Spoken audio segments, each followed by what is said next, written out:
Hey, ladies and gentlemen, this is Carmine Sabia for Explain America, and it turns out, like always, President Donald Trump was right again, and Ilhan Omar is smack in the middle of it.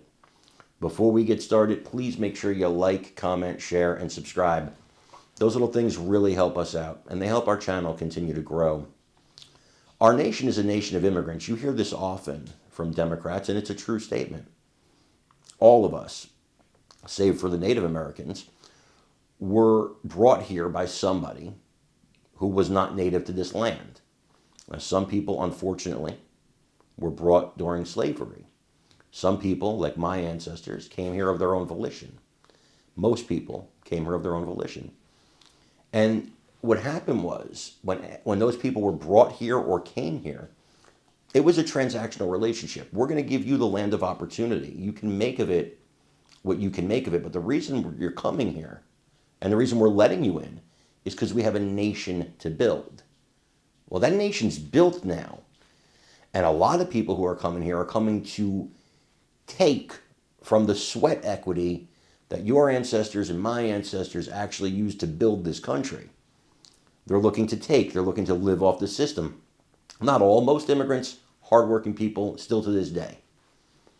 But there are certain people who are not. And I will not cast aspersions on any community. There are good and bad in every community. But statistics show that President Trump was kind of dead on accurate about the Somalian community, at least in Minnesota, where it looks like they contribute only about $1,000 per person to the tax revenue every year. 47% are on public assistance, whereas the average Minnesotan, well, they do over $8,000 a year to state taxes. That's a big gap. So when Ilhan Omar says that they're the backbone of Minnesota and they're helping contribute and build the state, well, statistics don't back her up on that. I want you to watch this and let me know what you think in the comments. Is happening and does happen. I think schools are a bad indicator because I think, children should not be blamed for anything. And I think singling them out as some indicator of an economic or immigration group, rather, success is probably a bad thing.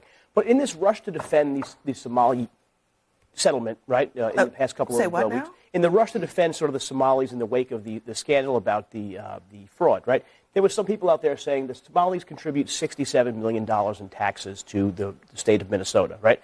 And you look at that in the big context, that basically averages averages out to about $1,000 in state and local taxes, which is an eighth of what Minnesotans pay.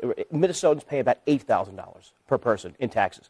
Then you look at the social programs, right? 47% of the Somali people here in Minnesota were on some type of social welfare program. How can we point to that community at large? And I admit, I guarantee you could find successful people. Do the same thing in Appalachia. Do the same thing in rural Alabama. 100%. I mean, no, but for real, like, why are you... Listen, the point I'm trying to make there is are people of different socioeconomic statuses in this country. And we should vet them based on their ability to have success. Yes, absolutely. They should be vetted. But I don't understand why are you suggesting... But just, okay, Noah just made the point. We don't do collective guilt here in this country. The individuals... Correct. That's why they should be vetted. The individuals ought to have an opportunity to prove themselves when you give blanket TPS or open the border, the southern border, you're not vetting people. You're actually not evaluating people based on their ability to be successful. My point to you about Somalia is that there's probably a lot of Somalians, I know there are, that are doing very good things and being productive. So then why are you making a broad claim about the group as opposed to dealing with individuals? We opened the border, the southern border, during Joe Biden, and we allowed people to come in unvetted. But do you know that Somalis... Hold on a second. Do you know that the population of Minnesota Somalis are not necessarily people who have come here in the last 4 years? They're people who have been here for decades and it's not open borders from Joe Biden. But that's still not a successful indicator that 47% are on social allowed people to come in, fleeing war, fleeing all kinds of things, and to build lives for themselves. This is not a simple story of just Biden let them in. Let's just Here's the real point. What more story is there than on the southern border Joe Biden let them in? Here's the real point that I'm trying to make. When we talk about groups and we say that they are or not allowed to pursue the American dream just based on where they